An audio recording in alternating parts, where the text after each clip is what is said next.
Mental health awareness, breaking the stigma.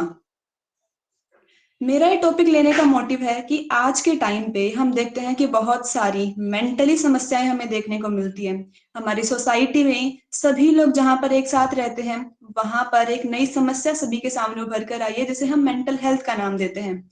आजकल बहुत सारे बच्चे हैं जो गांव से निकलकर शहरों में जाती है अपनी पढ़ाई करने के लिए। जैसे कि एग्जाम्पल ले सकते हैं दिल्ली यूनिवर्सिटी का, कि यहाँ पर बहुत सारे बच्चे पढ़ने के लिए आते हैं। लेकिन जहां वो भरे पूरे परिवार से निकलकर यहाँ पर एक पीजी में एक छोटे से कमरे में रहते हैं, वहां उन्हें बहुत सारी समस्याओं का सामना करना पड़ता है, जिसके अंदर सबसे बड़ी समस्या बनकर आती है मेंटल हेल्थ इलनेस। तो जरूरी बन जाता है उन्हीं बच्चों के लिए और यहाँ पर जो बड़े बुजुर्ग, जो बड़े युवा हैं, उनके लिए भी, कि हम लोगों में अवेयरनेस पैदा करें कि आखिर ये मेंटल हेल्थ इलनेस है क्या, और इसका जो स्टिग्मा सोसाइटी में बना हुआ है, उस स्टिग्मा को हम कैसे तोड़ सकते हैं। तो मेरा ऑब्जेक्टिव रहेगा कि मेंटल हेल्थ क्या है, इसे मैं आप लोगों को समझा सकूं। मेंटल हेल्थ अवेयरनेस इंपॉर्टेंट क्यों है, क्यों हम इसकी बात कर रहे हैं और क्यों हम लोगों को अवेयर करना चाहते हैं इसके बारे में। एनजीओज का इसमें क्या रोल हो सकता है, मेंटल हेल्थ स्टिग्मा क्या होता है, और हम इस स्टिग्मा को समझ के कैसे इसके कारणों को जान पाएं और कैसे इसका एक सोल्यूशन लेके आ सकते हैं।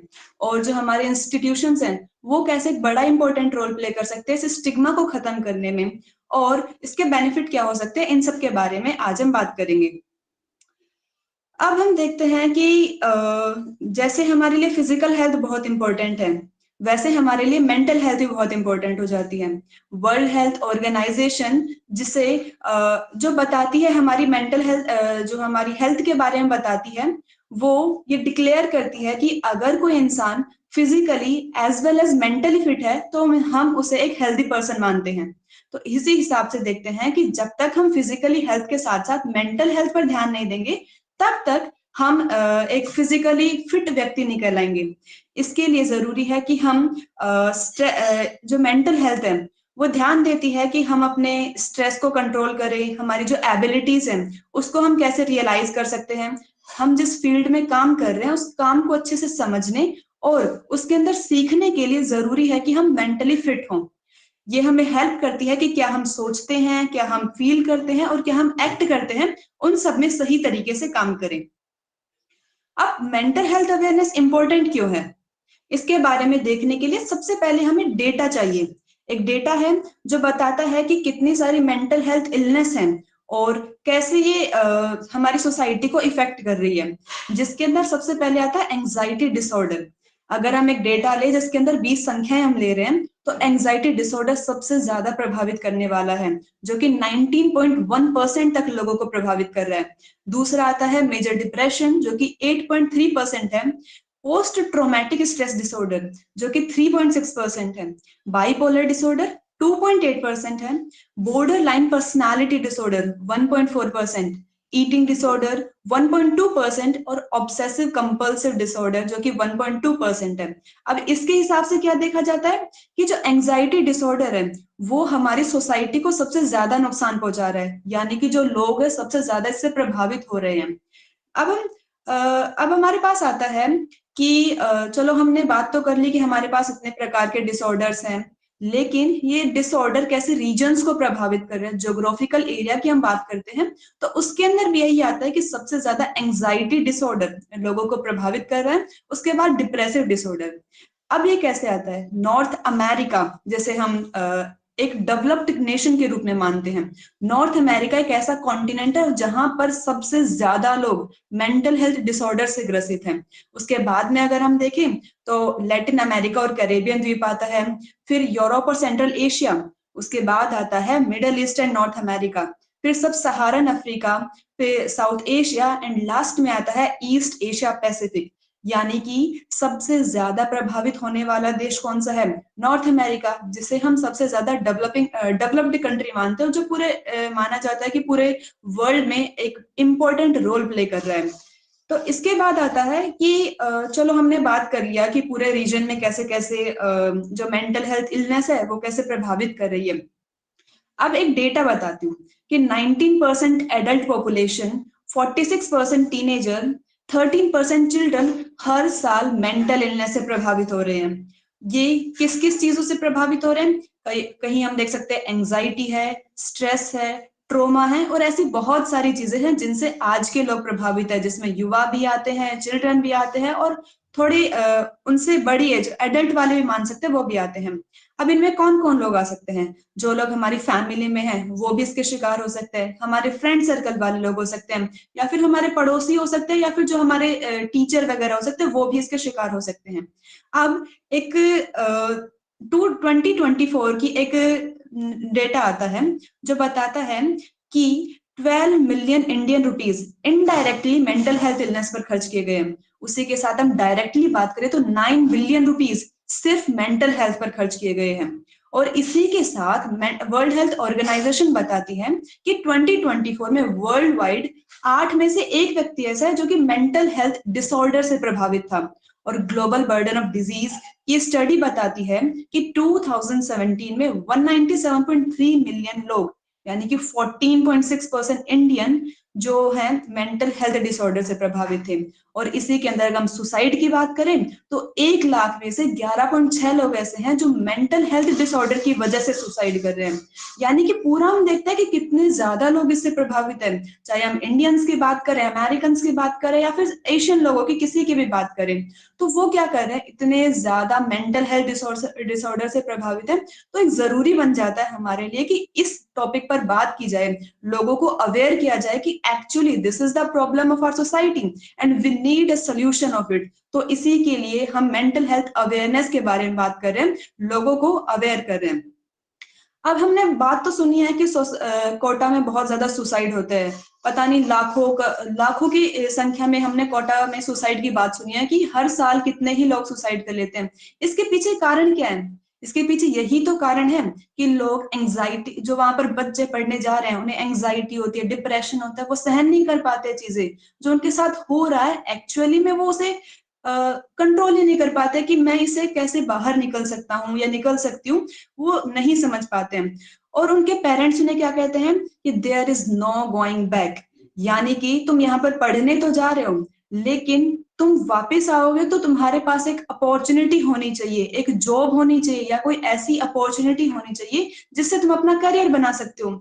तो उन बच्चों पे प्रेशर आ जाता है कि इतने सारे लोग यहाँ पढ़ने आए हैं, सभी के पेरेंट्स उन्हें कह रहे हैं कि तुम्हारे पास कोई गोइंग बैक ही नहीं है, तुम्हें जॉब चाहिए ही चाहिए। तो उनके माइंड पे एक इतना प्रेशर क्रिएट होता है, वो डिप्रेशन में चले जाते हैं।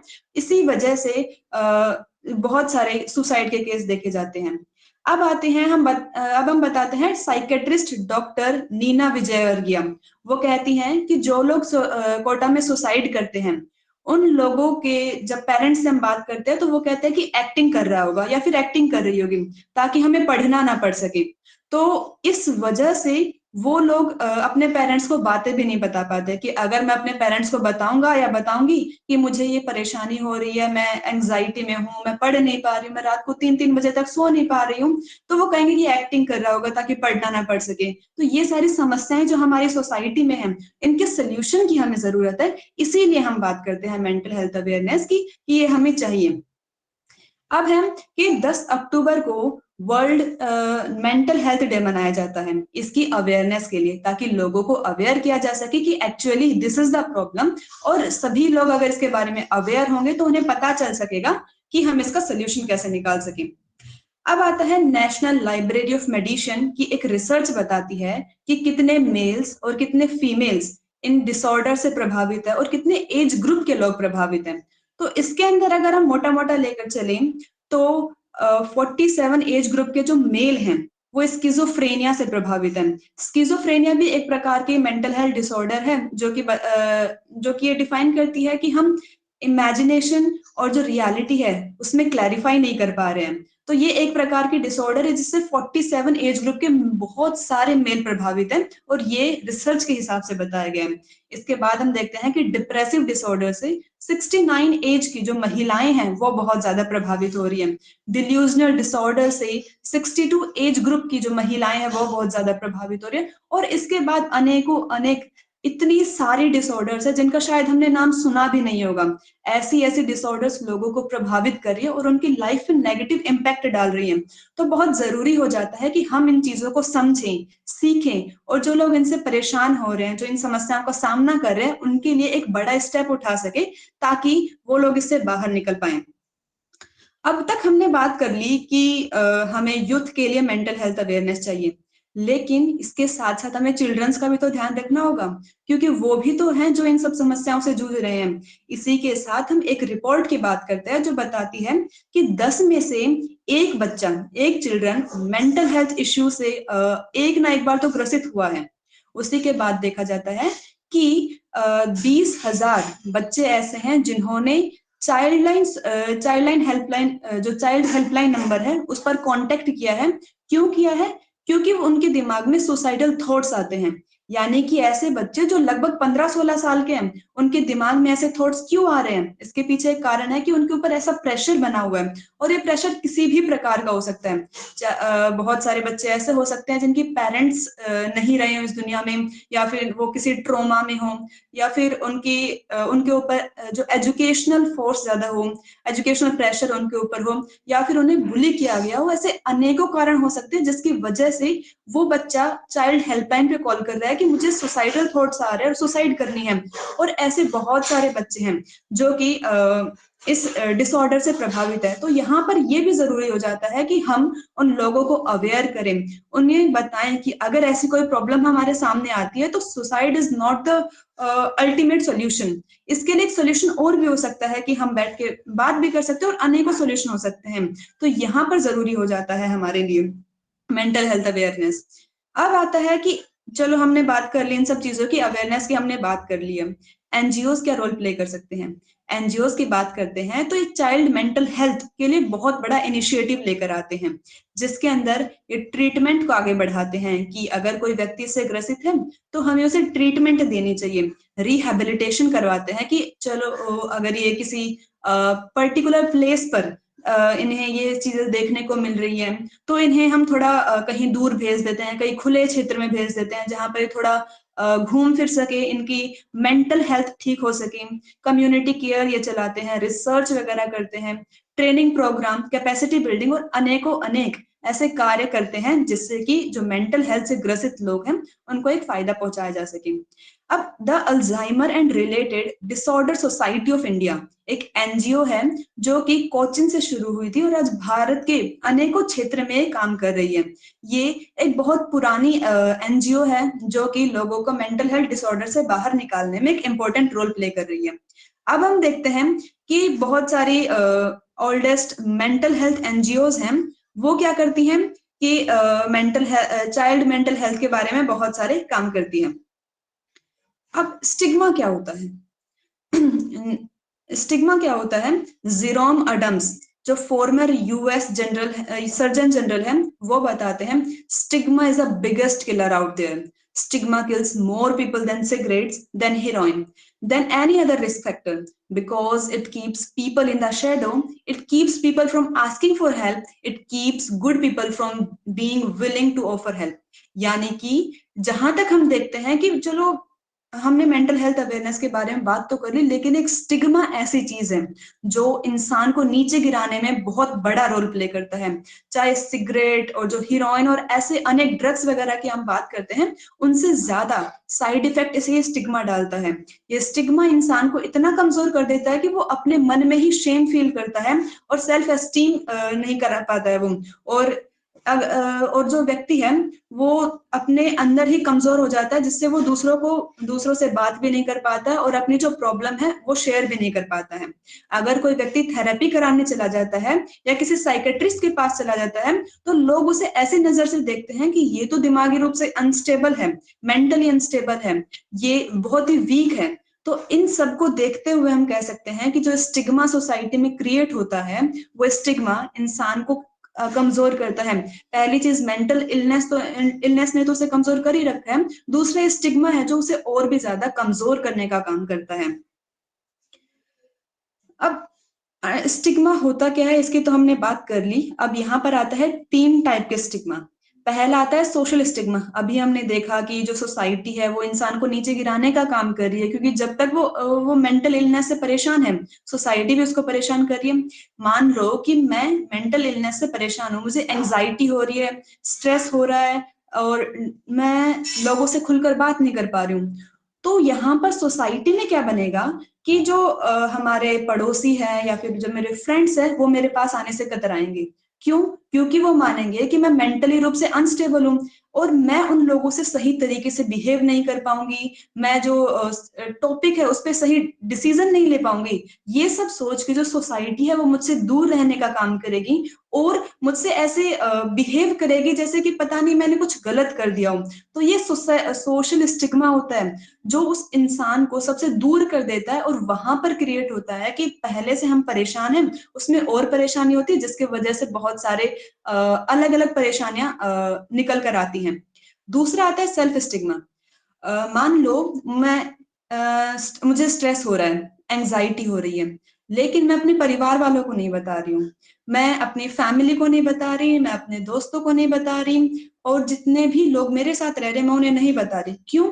क्योंकि मुझे लगता है कि मैं इस प्रॉब्लम में हूँ, लेकिन मैंने अगर अपनी फैमिली को बता दिया तो वो मेरे बारे में क्या सोचेंगे, मैंने अपने फ्रेंड्स को बता दिया तो वो क्या सोचेंगे मेरे बारे में, उनका रिएक्शन क्या होगा, या फिर क्या पता वो मेरा फोन ही क्यों ना छीन ले मुझसे, क्योंकि उनका कहना होगा कि फोन की वजह से तुम्हें ये समस्याएं हो रही है। तो मैं दूसरों को अपनी समस्याएं बताने से कतराऊंगी। यही तो सेल्फ स्टिग्मा है कि मैं दूसरों को अपनी समस्याएं बता ही नहीं पा रही हूँ। तीसरा आता है इंस्टीट्यूशनल स्टिग्मा। हम एजुकेशनल इंस्टीट्यूशंस की बात करते हैं, जैसे स्कूल हो गया, कॉलेज हो गया, और बहुत सारे एजुकेशन इंस्टीट्यूशंस आते हैं, जिसके अंदर अगर मेंटल हेल्थ के लिए फंडिंग नहीं है, तो वो फंडिंग क्या बताती है कि हम लोगों को मेंटल हेल्थ की सर्विसेज प्रोवाइड नहीं कर पाएंगे। जो बच्चे वहां पर आ रहे हैं उन्हें हम अच्छी सर्विसेज नहीं दे पा रहे हैं, कि उनके लिए हम सेशंस नहीं करवा पा रहे हैं, वर्कशॉप नहीं करवा पा रहे हैं, उन्हें अवेयरनेस नहीं अवेयरनेस नहीं दे पा रहे, तो ये इंस्टीट्यूशन स्टिग्मा में आती है। चलो हमने बात कर ली इन सब चीजों के बारे में, स्टिग्मा के बारे में, लेकिन इसके पीछे कारण क्या है? क्योंकि चलो हम समस्याओं की तो बात कर लेते हैं, लेकिन जब तक हम किसी चीज का कारण नहीं जान पाएंगे उसका सोल्यूशन नहीं निकल सकता है। तो कारण इसके मेनली 5 कारण माने जाते हैं, वैसे तो अनेक हैं, लेकिन 5 कारणों को हम यहाँ पर लेके चलेंगे, जिसमें आता है biological factor, psychological factor, environmental factor, lifestyle factor, cultural and social factor, और मेडिकल कंडीशंस। इसके अंदर सबसे ज्यादा इम्पैक्ट जो करती है वो साइकोलॉजिकल फैक्टर इम्पैक्ट करती है, तो सबसे पहले हम उसी पर बात करेंगे। साइकोलॉजिकल फैक्टर में आता है trauma, stress, low self esteem. यही तो चीजें हैं जो इंसान को ऐसा कमजोर बना देती है कि वो दूसरों से कन्वर्सेशन तक नहीं कर पाता है। ट्रोमा क्या होता है? चलो मान लो कोई एक्सीडेंट हो गया मेरे साथ, जिसे मैं भुला नहीं पा रही हूँ। ऐसा एक्सीडेंट हो गया कि मेरे फैमिली से कोई चला गया, या फिर मेरे कोई फ्रेंड नहीं रहे। ऐसे कुछ एक्सीडेंट होते हैं जो कि इंसान के माइंड पे सीधा इम्पैक्ट करते हैं, और वो ट्रोमा होता है जिससे बाहर निकलना बहुत ज्यादा मुश्किल हो जाता है। स्ट्रेस, एजुकेशनल स्ट्रेस, या फिर कोई भी स्ट्रेस, मान लो हम जिस टाइम पे हम रह रहे हैं यहाँ पे बहुत ज्यादा कंपटीशन है, जिसकी वजह से भी हमारे माइंड पे स्ट्रेस क्रिएट होता है। और लो सेल्फ एस्टीम यानी कि हम खुद को ही कमजोर महसूस कर रहे हैं, हम दूसरों से कम्पीट ही नहीं कर पा रहे हैं, तो ये लो सेल्फ एस्टीम आता है। बायोलॉजिकल फैक्टर की हम बात करते हैं तो इसमें आता है ब्रेन इंजरीज। अगर हमारा एक्सीडेंट हो गया है, हम कहीं चोट लग गई है, ब्रेन में चोट लग गई है, उसकी वजह से भी मेंटल हेल्थ डिसऑर्डर हो जाता है। जेनेटिकली भी प्रॉब्लम हो सकती है, और न्यूरोकेमिकल इम्बेलेंस की वजह से भी मेंटल हेल्थ डिसऑर्डर हो सकते हैं। नेक्स्ट आता है इन्वायरमेंटल फैक्टर। इन्वायरमेंटल फैक्टर में आता है socio economic challenges, toxic relationship और सब्सटेंस अब्यूज। टॉक्सिक रिलेशन यानी कि हम परिवार में रह रहे हैं, हमारा भरा पूरा परिवार है, लेकिन यहाँ का जब इन्वायरमेंट नेगेटिव है, अगर लड़ाई झगड़े हो रहे हैं, हमारी सोसाइटी ऐसी है जहाँ पर नेगेटिव इम्पैक्ट चल रहा है, मतलब गलत चीजें हो रही है, या फिर लड़ाई झगड़ा हमेशा रहता है, तो वो हमारे टॉक्सिक रिलेशंस में आता है। हमारे फ्रेंड्स ऐसे हैं जो हमेशा नेगेटिव बातें करते हैं, या फिर हमारा ग्रुप ही ऐसा है जहाँ पर हमेशा नेगेटिव बातें चलती रहती हैं, तो वो टॉक्सिक रिलेशंस में आता है। सोशो इकोनॉमिक चैलेंजेस, जैसे कि बहुत सारे चैलेंजेस होते हैं, जहाँ इकोनॉमिकली बात कर लो, सोशली बात कर लो, वो भी हमें स्ट्रेस देते हैं, एंग्जाइटी देते हैं, और अनेकों अनेक डिसऑर्डर्स देने में मदद करते हैं।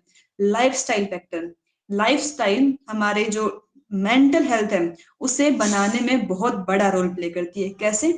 पुअर डाइट, अगर हम अच्छा खाना नहीं खा रहे हैं, बाहर का खाना खा रहे हैं, जैसे कि ब्रेड, बर्गर, ऐसी चीजें हम खा रहे हैं ना, वह क्या करती है, हमारे पेट में थोड़ी परेशानियां होती है, जिसकी वजह से सीधा हमारा माइंड इम्पैक्ट होता है। क्योंकि माइंड का जब तक हम हेल्दी नहीं रह पाएंगे, तब तक हमारा माइंड सही तरीके से काम नहीं कर पाएगा। अगर हम अच्छे से सो नहीं रहे हैं, यानी कि पूरी नींद नहीं हो पा रही है, तो हमारा चिड़चिड़ापन स्वभाव हो जाता है। वही तो है जो हमारी एंग्जाइटी को आगे बढ़ाता है, और आगे सीडेंटरी लाइफस्टाइल, हम टाइम पे सो नहीं रहे हैं, टाइम पर उठ नहीं रहे हैं, अच्छा खाना नहीं खा रहे हैं, हम आधे टाइम सो रहे हैं, आधे टाइम उठ रहे हैं, कहीं घूमने भी नहीं जा पा रहे, पूरे दिन अंदर ही अंदर है, तो ये हमारे माइंड को इम्पैक्ट करता है। इसी से जो हमारी लाइफस्टाइल है वो चेंज हो जाती है। अब कल्चरल और सोशल फैक्टर की बात करते हैं, तो इसमें आता है स्टिग्मा और over use of social media. आज के टाइम पर सोशल मीडिया बहुत ज्यादा बढ़ गया है, हम बहुत ज्यादा सोशल मीडिया का यूज करने लगे हैं, हर छोटी से छोटी चीज में इसका यूज होता है। लेकिन ये हमें स्ट्रेस दे रहा है, ये कैसे पता चलता है?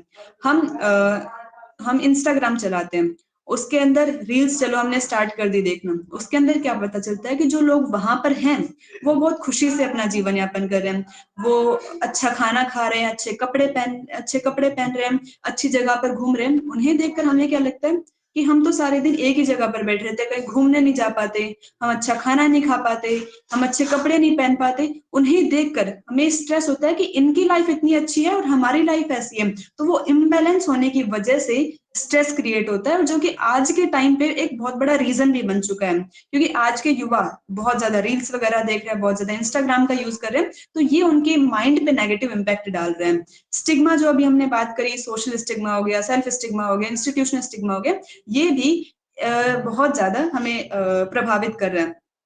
अब मेडिकल कंडीशंस की बात करते हैं, उसके अंदर आता है क्रॉनिकल इलनेस और हार्मोनल इम्बैलेंस। हार्मोनल इम्बैलेंस की हम बात करें तो जैसे कि हम बात करते हैं, हम बात करते हैं पीरियड्स की।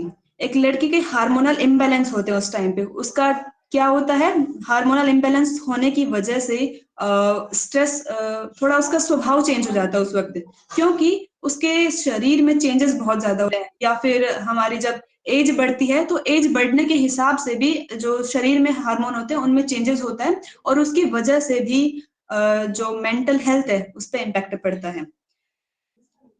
नेक्स्ट अब हम बात करते हैं कि हमने कॉजेस की बात कर ली है, अब जरूरी है कि हम सॉल्यूशंस पे ध्यान दें, क्योंकि हमने ये तो सबको पता है कि मेंटल हेल्थ इलनेस जैसी चीज हमारी सोसाइटी में है, लेकिन हमें क्या बात करना है कि हम इसका सोल्यूशन कैसे दे सकते हैं। इसका सोल्यूशन देने का एक तरीका हो सकता है कि हम लोगों से बात करना शुरू कर दें, यानी कि जब हम कमरे में बंद हैं तो खुद में घुट रहे हैं, उससे हम किसी से कन्वर्सेशन नहीं कर पा रहे हैं, उसकी वजह से हम जो कन्वर्सेशन नहीं कर पा रहे हैं, जिसकी वजह से हम अंदर ही अंदर घुटते जा रहे हैं।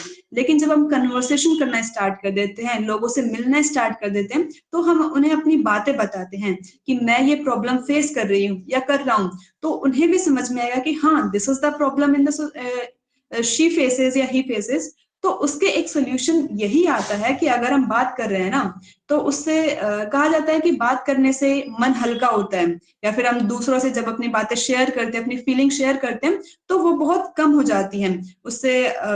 तो यही यहाँ पर भी वही आता है कि कन्वर्सेशन करने से हम अपने माइंड को हल्का फील करते हैं, कि ये जो समस्याएं हमारी थी हमने अपने फ्रेंड्स को बता दी, अपने फैमिली वालों को बता दी, तो उसका कोई ना कोई सोल्यूशन जरूर निकल जाएगा। ये एक सांत्वना भी होती है इससे। नेक्स्ट हम बात करते हैं कि मेंटल हेल्थ स्टिग्मा से जो हम सेल्फ डाउट करने लग जाते हैं खुद को, और जो शेम खुद पे फील करने लग जाते हैं ना, अगर हम उसको दूर कर दें तो उससे क्या हो सकता है, उससे ये हो सकता है कि हम इससे बाहर निकलने का एक उपाय देख सकते हैं। क्योंकि जब हम एंजाइटी में हैं, या फिर हमें कोई भी डिसऑर्डर है, तो हम उससे खुद पे डाउट करने लग जाते हैं कि मेरे में ही तो कमी नहीं है, जिसकी वजह से मुझे ये सब फील हो रहा है, या फिर मैं ये सब सहन कर रही हूँ। तो वहां पर हमारा जो सेल्फ डाउट है ना, वो हमें और भी कमजोर करने की कोशिश करता है। तो जब तक हम सेल्फ डाउट से बाहर नहीं निकलेंगे, तब तक अपनी कमजोरी से बाहर नहीं निकलेंगे, और जब हम उस कमजोरी को पकड़ लेंगे ना, तो एक तरीका होगा कि हम उससे बहुत आसानी से बाहर निकल पाएंगे। अब है कि स्टिग्मा, जब एंजाइटी होती है तो बहुत लोग होते हैं जो खुद को एक कमरे में बंद कर लेते हैं, दूसरों से मिलना जुलना नहीं चाहते हैं, वो चाहते हैं कि हम अकेले रहें, किसी से बातचीत भी ना करें। लेकिन ये कोई सोल्यूशन नहीं है, वो है कि उसको कमजोर करता है, वो लोगों से अलग करने का काम करता है। लेकिन जब हम उस आइसोलेशन से बाहर निकलेंगे, लोगों से मिलेंगे, बातचीत करेंगे, बाहर घूमेंगे फिरेंगे, तो उससे एक ऐसा ऐसा इन्वायरमेंट हमें देखने को मिलेगा जो कि हमें अच्छे से उस चीज से बाहर निकलने में मदद करेगा। अब है कि बहुत सारे एनजीओज हैं, बहुत सारे सपोर्ट ग्रुप्स हैं, अगर हम उनसे जुड़ जाते हैं तो हमें आप बाहर की जो समस्याएं हैं उन समस्याओं के बारे में पता चलेगा, और जो लोग उनको फेस कर रहे हैं उसके बारे में पता चलेगा।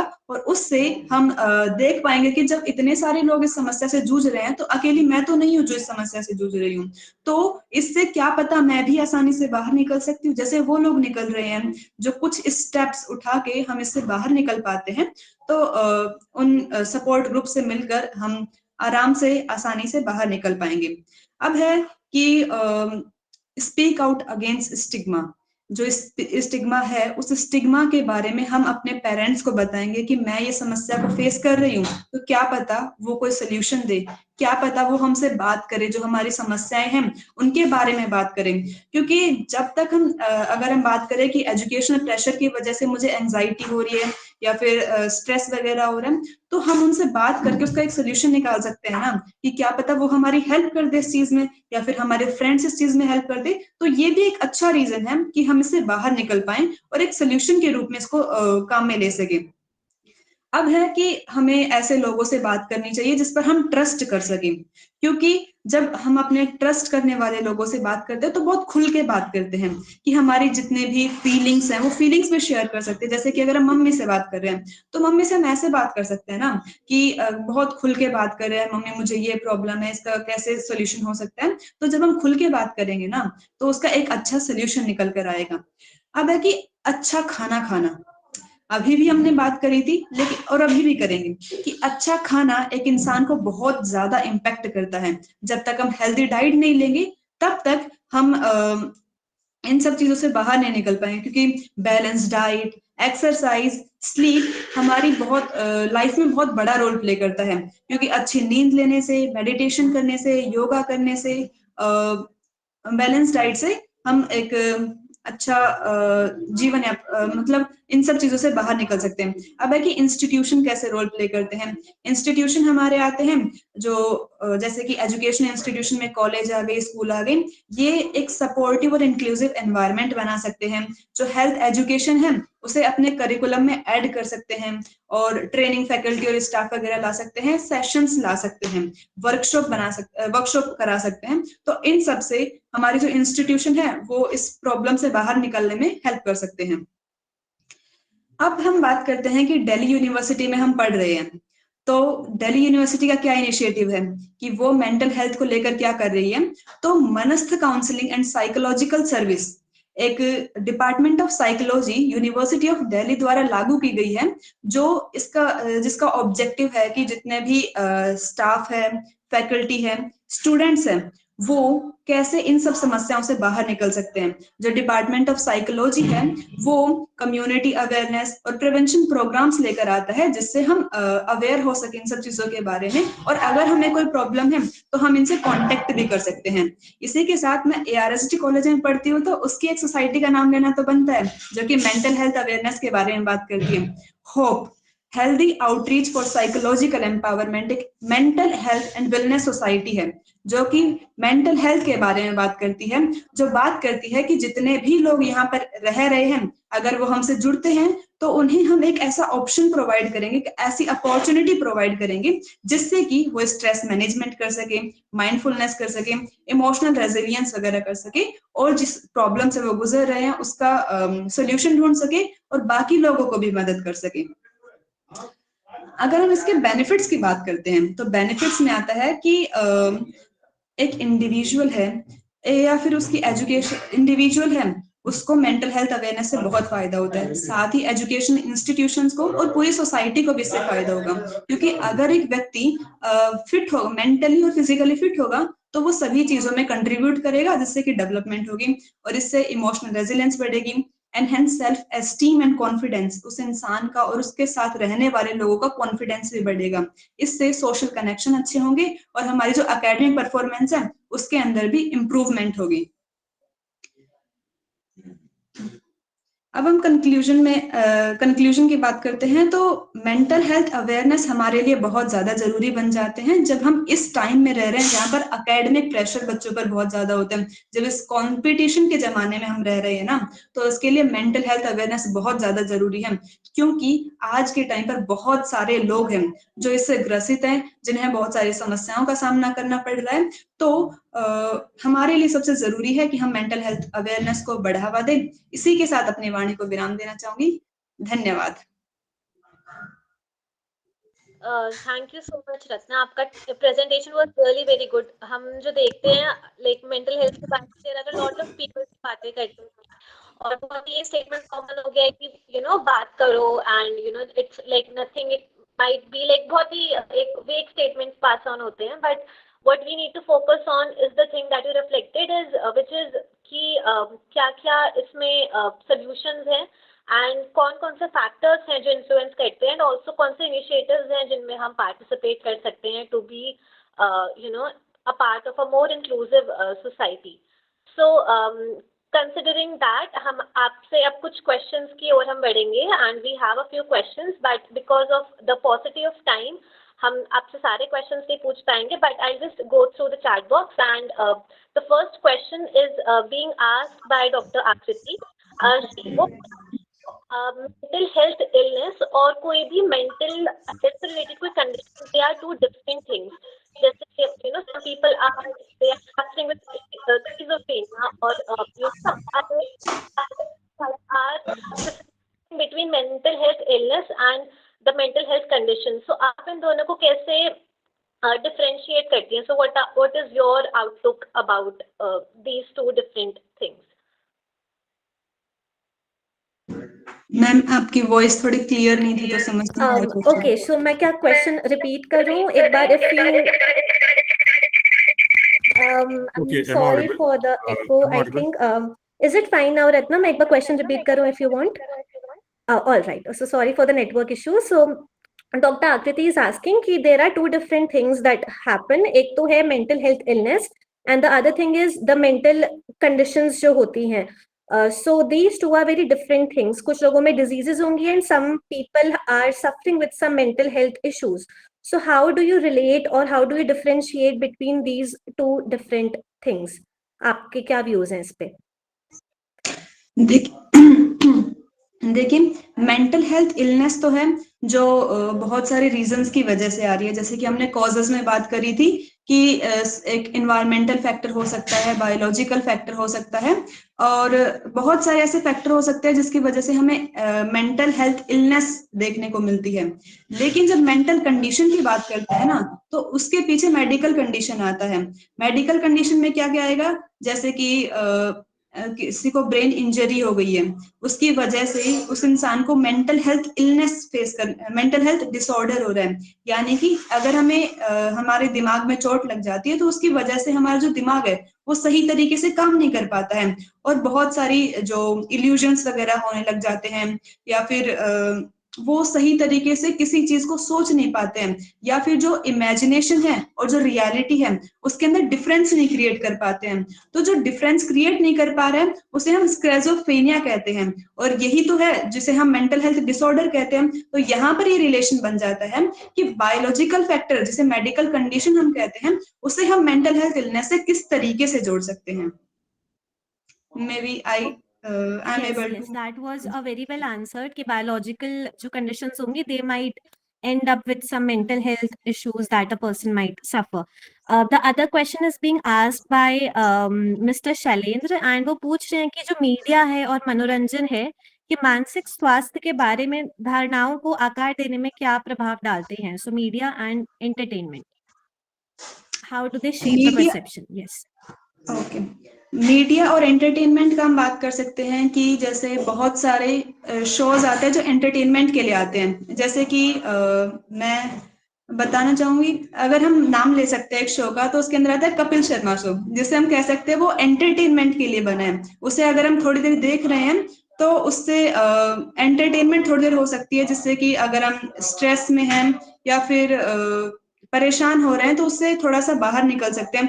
या फिर बहुत सारे ऐसे शोज आते हैं जो कि सिर्फ एंटरटेनमेंट के लिए बनाए जाते हैं, जैसे कि मूवीज हो गई, कुछ हम एंटरटेनमेंट वाली मूवीज देखें तो उससे भी हमें थोड़ा फायदा मिल सकता है, जैसे कि सॉन्ग सुन लिया, या फिर हम थोड़ा ऐसे शोज वगैरह में चले गए, या फिर हम जैसे होता है सर्कस हो गया, सर्कस में चले गए, या फिर कहीं घूमने चले गए, जिसकी वजह से हम जो हमारी प्रॉब्लम्स हैं उससे बाहर निकल सकते हैं। ये एंटरटेनमेंट का एक मीडियम हो गया जो कि हमारी जो मेंटल हेल्थ डिसऑर्डर है उससे बाहर निकलने में इम्पोर्टेंट रोल प्ले करता है।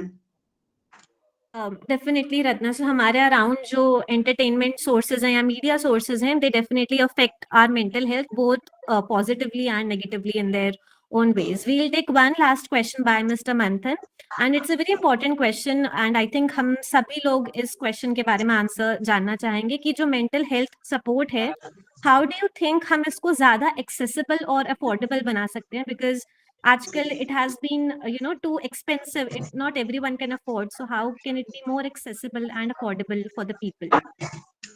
इसको हम ये कर सकते हैं कि जो हमारी गवर्नमेंट है वो कुछ ऐसी पॉलिसीज लेकर आ सकती है, यानी कि अगर गवर्नमेंट इस चीज पर काम करे तो कुछ पॉलिसीज लेकर आ सकती है जिसके थ्रू हम मेंटल हेल्थ इलनेस की जो थेरेपीज वगैरह होती है उनको सस्ता कर सकते हैं, और ये कर सकते हैं कि इसकी एजुकेशन ज्यादा प्रोवाइड की करवाई जा सके, कि अगर ज्यादा लोग इससे एजुकेटेड होंगे तो वो इस फील्ड में आगे आ सकेंगे, और इस फील्ड में आगे आने के बाद वो अच्छे से काम करना चाहेंगे। और जैसे कि हम देखते हैं बहुत सारे डॉक्टर्स होते हैं, जैसे कि अभी आपने भी कहा कि बहुत महंगे ये सब काम करते हैं, तो हम एनजीओज की हेल्प ले सकते हैं, कि बहुत सारे एनजीओज होते हैं, वो यहाँ पर बहुत सारे एनजीओज होते हैं जो कि एक अपना इनिशिएटिव लेकर आते हैं, लोगों को हेल्प करवाते हैं। जैसे अभी मैंने बात भी करी थी कि जो एक एनजीओ है वो क्या करता है कि उन्हें ट्रीटमेंट प्रोवाइड करा रहा है, रिहेबिलिटेशन करवा रहा है, तो इससे क्या होता है कि जो पहले से एक व्यक्ति परेशान है वो थेरेपी करवाना चाह रहा है तो वो एनजीओ के पास जा सकता है। दूसरा, गवर्नमेंट जो इनिशिएटिव और जो पॉलिसीज ला रहा है उसकी मदद से करवा सकता है। और तीसरा, हम लोगों का एक ग्रुप बना सकते हैं, जैसे कि कुछ 10-15 लोग हैं जो इस समस्या से परेशान हैं, लेकिन उनमें से एक व्यक्ति ऐसा है जिसे कुछ ज्यादा परेशानी हो रही है, जिसे थेरेपी चाहिए, साइकेट्रिस्ट के पास जाना पड़ेगा और उसका कॉस्ट बहुत ज्यादा है, तो वो 15-20 लोग एक साथ मिलकर उस इंसान को फंड कर सकते हैं। और ऐसे कुछ हम अलग ग्रुप्स भी बना सकते हैं जो वहां पर एक हेल्प कर सकते हैं, ताकि जो इंसान अफोर्ड नहीं कर पा रहा उसकी हेल्प कर सके। और कुछ हम वेबसाइट वगैरह बना सकते हैं जिसकी मदद से जो व्यक्ति समस्या को फेस कर रहा है वो इसका एक जो व्यक्ति इसको फेस कर रहा है उसकी हेल्प ले सके। तो बस यही कहना चाहूंगी। Yes, definitely. So thank you so much, Ratna. आपने सारे questions का आंसर काफी confidently and very critically दिया है. So we again congratulate you for that amazing presentation and that amazing question and answer round. We'll take one last question जो हम अपने सभी speakers से पूछते हैं, वो ये है कि आपका experience क्या था GSTS में and how do you feel after you have completed your presentation now? मेरा बहुत अच्छा एक्सपीरियंस रहा है जीएसटीएस टीम के साथ। आप लोगों ने मेरी प्रेजेंटेशन बनाने में मुझे कैसे बोलना है, कैसे प्रिपेयर करना है, उसके अंदर बहुत ज्यादा हेल्प करी है, क्योंकि स्टार्टिंग में जब मैंने प्रेजेंटेशन बनाई थी और आज जो मैं प्रेजेंट कर रही हूँ उसके अंदर बहुत बड़ा डिफरेंस है। क्योंकि स्टार्टिंग में मैंने सिर्फ नॉर्मल पॉइंट्स लिए थे कि हमारी सोसाइटी में क्या क्या है, सिंपल चीजें मैंने करी थी, लेकिन आज जो मैं प्रेजेंट कर रही हूँ वो क्या है, वो एक अलग ही चीज है जिसके अंदर कुछ डेटाज भी हैं, फैक्ट्स भी हैं, एनजीओज वगैरह को भी इंक्लूड कर रखा है। और उसी के साथ मैं थैंक यू बोलना चाहूंगी पूरी जीएसटीएस टीम को, जिन्होंने हम जैसे बच्चों के लिए एक प्लेटफॉर्म रखा है जहां पर हम अपने व्यूज रख सकते हैं। और उसी के साथ में स्पेशल थैंक्स बोलना चाहूंगी मनीष सर को, मानवी मैम को, अजय सर को, शुभम सर को, मंथन सर को, शैलेंद्र सर और समृद्धि मैम, आप सभी को बहुत बहुत थैंक यू, जिन्होंने मुझे सही रास्ता बताया कि क्या क्या चीजें मैं इसमें ऐड कर सकती हूँ और क्या यहाँ पर प्रैक्टिकलिटी लेकर आएगा। और अगेन थैंक यू जीएसटीएस टीम, हम जैसे बच्चों को ऐसा प्लेटफॉर्म देने के लिए। Thank you so much. Thank you so much, Ratna. It was a pleasure hosting you, and हम hope करेंगे कि आप हमसे connected रहें and you join us and also maybe give us more presentations in the upcoming GSTS talks. Thank you so much for your time and presentation. Now, moving further, I would like to invite again our honorable chief guest for this evening. So, Ms. Neetu, ma'am, we would like to have your insights and remarks on Ratna's presentation and also on the platform GSTS. First of all, Ratna, you explained this topic very well with the effective data. So, जैसे आपने start किया about the health. When we have to talking about the health, it's not only the physical health. आपने दोनों की बात की, that is the both are the important, physical as well as the mental health. उसके बाद when you provide the data, so as per this data, we have a 46%. सो 46% जो teenagers हैं उनको मेंटल हेल्थ इश्यूज हैं, उनको problems हैं. So it mean जो teenagers हैं उस पे हमें ज्यादा फोकस करने की रिक्वायरमेंट है, because they all are the हमारा कमिंग फ्यूचर है. And the next thing, we have a lots of things जो हमारे आसपास अवेलेबल हैं. With the help of that we can solve the problem mental health जो भी हमें हो रहा है. एंड जब आपने बात की स्टिग्मा की, so here we have basically 3 type of stigma जो आपने बताया, and we need to come out all one by one. So when we have to talking about the self, social and institutional, so we have to follow the order. So we have to first start with the self, because जब तक आप बात करना start नहीं करेंगे, surrounding अस जो भी आपके आसपास है उनको पता ही नहीं चलेगा कि आपको कोई प्रॉब्लम है. So I have a more experience about this, because we are teachers और बहुत सारे स्टूडेंट्स आते हैं हमारे पास. So that is the best part कि वो हमें डिस्कस करते हैं.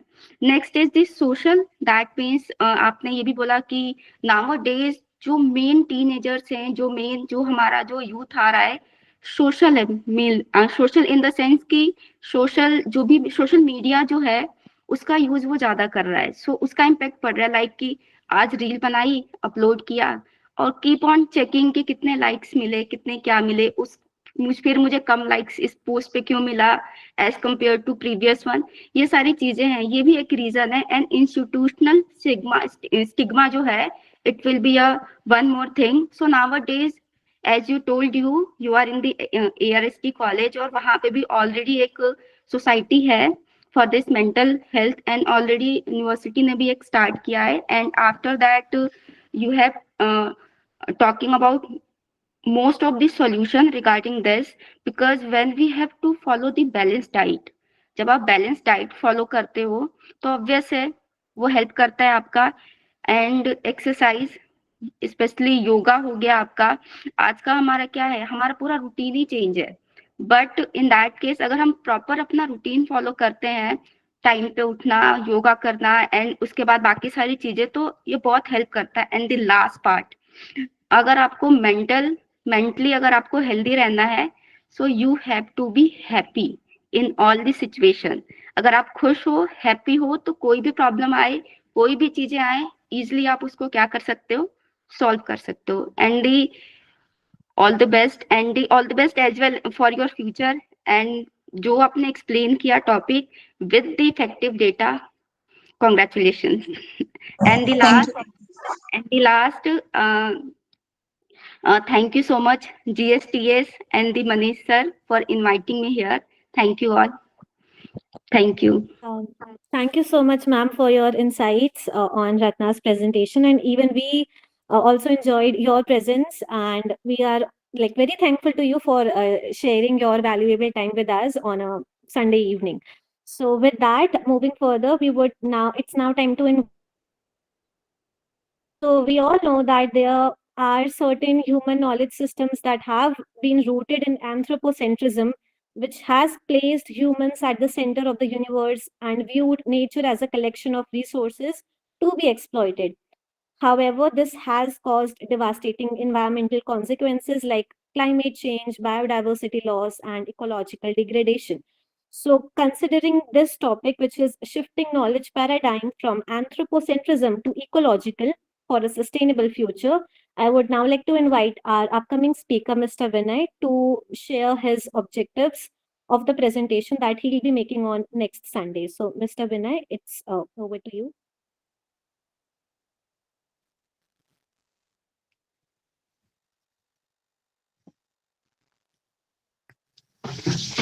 Thank you, ma'am. So, hello everyone. My name is Vinay Kumar and I am postgraduate in political science from Department of Political Science, Central University of Haryana. So in the next session, I will be talking about shifting knowledge paradigm from anthropocentrism to ecological for a sustainable future. Anthropocentrism, which places human as the center of the universe, has justified the exploitation of natural resources and subjugation of non-human entities for economic growth and technological advancement so anthropocentrism है वो human को as a centre of universe रखता है ये एक knowledge पैराडीम है और इसने हाउ मतलब ये जो पैराडीम है इसने कैसे इंडस्ट्रियल रेवोल्यूशन को एक नॉलेज बेसिस प्रोवाइड किया और उस इंडस्ट्रियल रेवोल्यूशन ने किस तरीके से आज के जो मॉडर्न क्लाइमेट क्राइसिस हैं like biodiversity loss, climate issues, climate change and ecological degradation और जो इंडिजीनियस नॉलेज था इंडिजीनियस एग्रीकल्चर का कॉरपोरेट एग्रीकल्चर ने कैसे उसको डिस्ट्रॉय कर दिया है और इसके ऊपर जो है हमारा जो क्रिटिकल पैराडीम जो है जो एंथ्रोपोसेंट्रिसिज्म का विच इज इकोलॉजिकल पैराडीम उसके ऊपर मेरा टॉपिक रहेगा और मेरे जो ऑब्जेक्टिव्स रहेंगे वो रहेंगे कि हाउ ग्रीन रेवोल्यूशन जो ग्रीन रेवोल्यूशन ने कैसे इंडिया में नेचुरल रिसोर्सेज को and all over the world destroy किया है और जो केमिकल्स और फर्टिलाइजर्स और पेस्टिसाइड्स की जो एग्रीकल्चर है उसने कैसे ह्यूमंस को इम्पेक्ट किया है and the second one is कि जो इंडस्ट्रियल रेवोल्यूशन है उसको कैसे एंथ्रोपोसेंट्रिसिज्म ने एक नॉलेज बेसिस प्रोवाइड किया है and the third objective will be that how organic farming and indigenous farming knowledge can tackle this climate change issues and that's all so that I am इस पे मैं बनाने की कोशिश कर रहा हूँ thank you Thank you so much, Vinay, for that thought-provoking topic. And we are definitely eager to listen to you on the next Sunday. And I would like to again invite all of you to be a part of Mr. Vinay's presentation on the next Sunday, which is centered around the shifting knowledge paradigm from anthropocentrism to ecological for a sustainable future. So good luck for your next presentation, Mr. Vinay. So with that, we now conclude our today's session. And for the further proceedings, I would like to hand over the stage to Dr. Manish Karnwal. So over to you. Yes, thank you, Samriddhi. My voice is clear, I hope so. So yes, definitely it's a very warm and perfect session. But before giving my concluding remarks and the vote of thanks, I would like to invite a few of my colleagues from different colleges. So firstly, I invite Madhu ma'am from Miranda House and Rakhi ma'am from Rajdhani College for their remarks about the mental health. Because I'm very orthodox to think about the mental health, everybody knows about this. But firstly, I'll go to Madhu ma'am for quick remarks, and after that, Rakhi ma'am for the further quick remarks. Madhu ma'am, over to you.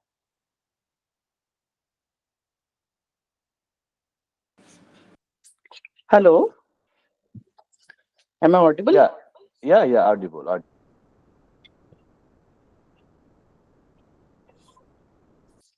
Yeah, so I listened to what Ratna had to say about the mental health issue, and I think she gave a good presentation regarding the description, the definition, and what constitutes mental health. Coming from my university experience, I would say that it's an issue we need to address. Right from school, right to college, because these days we find post-COVID especially that these mental health issues are increasing day by day. And we are giving worldly, very practical advice, but we do need mental health for not just students. I think even seniors require it. So that's a very important step we tend to miss in all the conversations. We are always centering the focus on the youth and not on anybody else. So, but definitely, we do require at some time that we also may be suffering from some of those issues at all. So I think the focus has to be slightly broadened. But yes, teachers act as mentors for students, and I think some kind of workshops are held at colleges will definitely help equipping us also to deal with new issues that students have. Some of those issues are new issues which were there, but they were not in such great proportions that we face them today. And there are social conditions, there are different social people are coming from various kind of different social milieus. So I think we also need to be getting equipped with dealing with mental health issues. So that's a, I think, positive side of it that I look forward to, that we tend to hold more talks and talk openly about it. This stigma has to go. Yes, ma'am. Thank you, ma'am. Really fantastic. Rakhi, ma'am, if you want to say something, it would be better. Thank you. Hello. Okay, maybe some network issue. So here it's 120 seconds now, so it's my time to discuss about all these things and give a vote of thanks. So thank you very much for wonderful depiction, Ratna. And really, it's a topic, it's a very research topic what we have presented. And thank you, Neetu ma'am, to give us a very good idea, because I know both of the speakers and the guest of honor, and one from political science and one from commerce. So how we see the mental health issue, it's a very different, because when we give Neetu's idea, so she took the percentage and data part very well, because she is teaching commerce in the Satyavati College. So maybe, but the talk was very deeply rooted, very researched. And thank you, Ratna, for giving us a wonderful idea of your. It's maybe some point of time. I think that it's your own personal experience more rather than the it's a research idea, but it's good. Everybody has evolved likewise. It's a personal experience, gives them a understanding towards any issue.